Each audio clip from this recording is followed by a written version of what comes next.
and to spend their political capital in making this happen. And so far, and this is not to criticize any leader, I don't think you can point to any one of the leaders who has done that. So they're all going to have to go in along together. Now, we in the private sector can push, can try to shove them in the right direction, can try to work with the negotiators. In the end, it's up to the leaders of G20, I agree with Jeff, to try to make this happen. Thus far, it hasn't. On the question of financial nationalism, how it's been affected by this crisis, I think it is one of the challenges we face to address the question of, well, when bad things can happen in financial markets, why shouldn't we just seal ourselves off with them?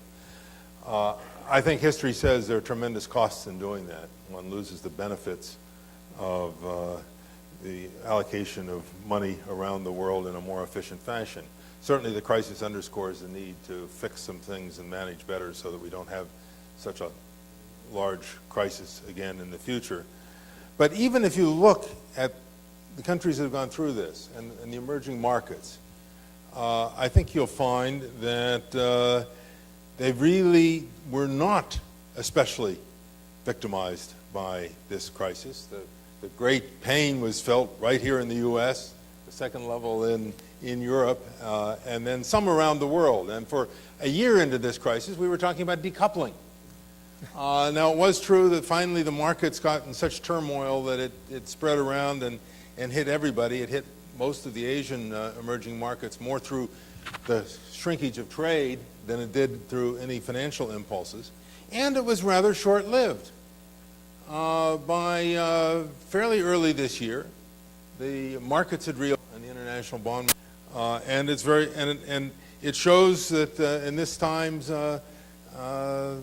the markets, in fact, have responded where there are sound opportunities. And you look at a country like Brazil that has been caught up in almost every period of financial distress in the past, has come through this as one of the stars, along with the Asian countries. So there is the idea is out there. I think it needs to be countered, but I think there are very good arguments to be made on the side of those of us who believe that the right thing to do is to commit to financial openness. And it's certainly true that our institution, and it's what I can see most of our competitors, remain committed in keeping our presence.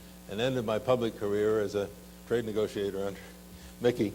And it does seem to me that they are, in a way, two separate worlds. I do not see it as realistic to really try to bring them together. And what I've started thinking about, prompted by Jeff and prompted my earlier question to Kono, is you have to bring the trade objective sensibilities into the prudential arena.